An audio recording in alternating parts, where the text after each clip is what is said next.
नमस्कार साथियों, मैं आप लोगों को याद दिलवाने के लिए आया हूँ क्योंकि मनोवैज्ञानिक जो होते हैं, मनोचिकित्सक, वह एक बात हमेशा कहते हैं कि जो लोग हैं उनकी याददाश्त 3, 4, 5 या 6 महीने तक मैक्सिमम ताज़ा रहती है। उसके बाद वो पुरानी बातों को भूल जाते हैं। आप लोगों को मैं हुड्डा कांग्रेस के समय का जो भाई भतीजावाद, भ्रष्टाचार और जो उन्होंने दलितों के ऊपर अत्याचार किए थे उसके बारे में आपको कुछ याद दिलवाना चाहता हूँ। कांग्रेस के समय के अंदर आप लोगों को याद होगा कि खर्ची पर्ची के आधार पर नौकरियां दी थी और आज भी जिन लोगों की नौकरियां रुपए पैसे देकर लगी थी वो आज भी अपना कर्जा उतार रहे हैं। और उस समय के अंदर दलितों के ऊपर बड़े अत्याचार हुए थे। आपको मिर्चपुर कांड, गोहाना कांड आप लोगों को अच्छी तरीके से याद होगा, जिसके अंदर दलितों पर बड़े अत्याचार हुए थे। बहू बेटियों को, लड़कियों को, पुरुषों को जिंदा जला दिया गया था।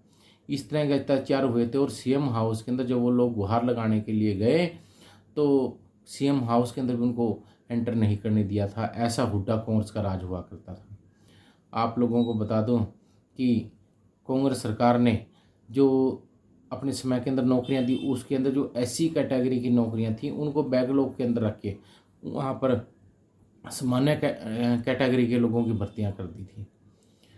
आप लोगों को शायद ना पता हो कि जिस तरीके से अलीगढ़ मुस्लिम यूनिवर्सिटी और जामिया मिलिया यूनिवर्सिटी के अंदर आरक्षण लागू नहीं होता, उसी की तर्ज पर लगभग 9000 संस्थानों को अल्पसंख्यक का दर्जा देकर वहाँ पे एससी, एसटी और ओबीसी का आरक्षण खत्म कर दिया गया था।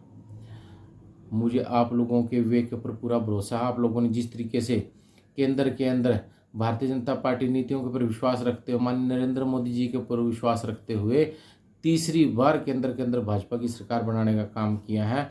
आप लोग किसी भी लालच के अंदर ना आते हुए, किसी भी भय भ्रष्टाचार में ना डूबते हुए, आप तीसरी बार फिर से हरियाणा प्रदेश के अंदर एक ऐसी पारदर्शी सरकार देने का काम करेंगे, भारतीय जनता पार्टी सरकार बनवाने का काम करेंगे जिसने देश के अंदर, प्रदेश के अंदर आप लोगों के विकास के लिए काम किया और पूरे हरियाणा का कायाकल्प कर दिया है। जिस तरीके से पूरे देश के अंदर भारतीय जनता पार्टी ने कायाकल्प किया, उसी तरीके से आज हरियाणा भी बदल चुका। साथियों, हर एक जगह पारदर्शिता है। मेरा आप लोगों से बस इतना ही निवेदन है कि आने वाले चुनाव के अंदर आप किसी लालच में ना फंसते हुए, किसी के बहकावे में ना आते हुए आप भारतीय जनता पार्टी को वोट करें और प्रदेश के अंदर भी तीसरी बार भारतीय जनता पार्टी की सरकार माननीय नायब सैनी जी की अध्यक्षता के अंदर बनवाने का आप सभी प्रयास करें। आप सभी लोगों का बहुत बहुत धन्यवाद। भारत माता की जय। धन्यवाद साथियों।